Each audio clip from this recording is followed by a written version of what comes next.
A big draw of the Pacific Northwest for many, the unparalleled natural beauty available only right here. But research shows people of color are much less likely to enjoy nature through outdoor recreation. KIRO 7's Dee Sun explains how segregation historically extended to the outdoors. And she found out what's being done to change that in this Western Washington Gets Real.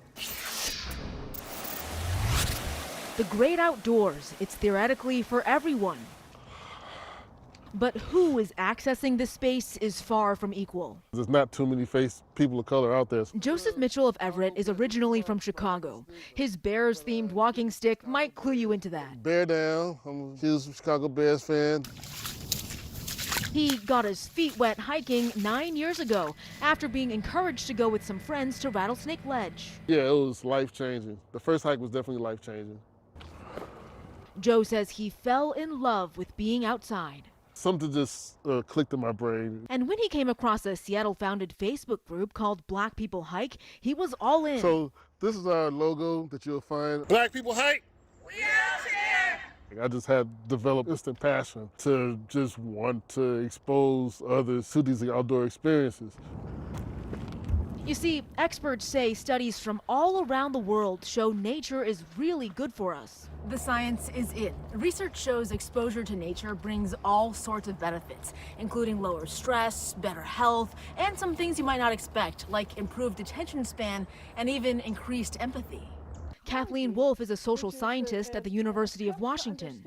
Simply seeing nature can reduce stress in a matter of minutes. Physiological responses. So people may not be actually aware of it, but it happens. But for many reasons, fewer Black people are accessing that benefit. The most recent survey data from the U.S. Forest Service found between 2014 and 2018, 95% of visitors to national forests were white. Black or African Americans were the most underrepresented at 1.2%.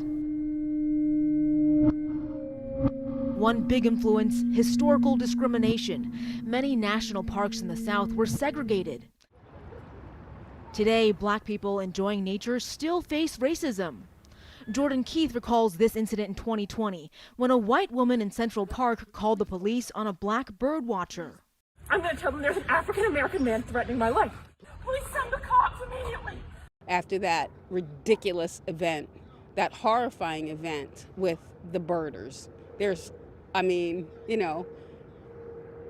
people have been looking at birds for a long time, but we had to declare we're Black birders. This Colorado TikToker's video describes his experience. You may have seen me hiking on your favorite trail. People always clutch their purses or their kids when I walk past them. Jordan is the founder and director of the Urban Wilderness Project. They bring young people out into nature to discover the joy of the outdoors. Focused on African American, Latino, Asian, and Native youth and LGBTQ youth who might feel otherwise not welcome. The Urban Wilderness Project, Black People Hike, and now an increasing number of groups are working on making access to the outdoors more equitable. And I'll tell someone like, hey, I'm about to go on a hike this weekend. And then one of the responses you get like, Black people hike? Like, yeah, Black people do hike. I mean, yeah, we actually do hike. They organize group trips. They're intimidated about showing up by themselves or not knowing where to go or not having the right gear or just being out there alone. This wilderness solitude thing seems to be very much a white Western European sort of preference.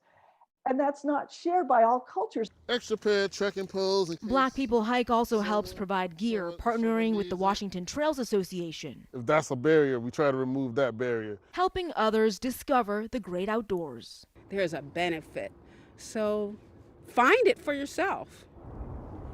For KIRO 7, I'm Dee Sun.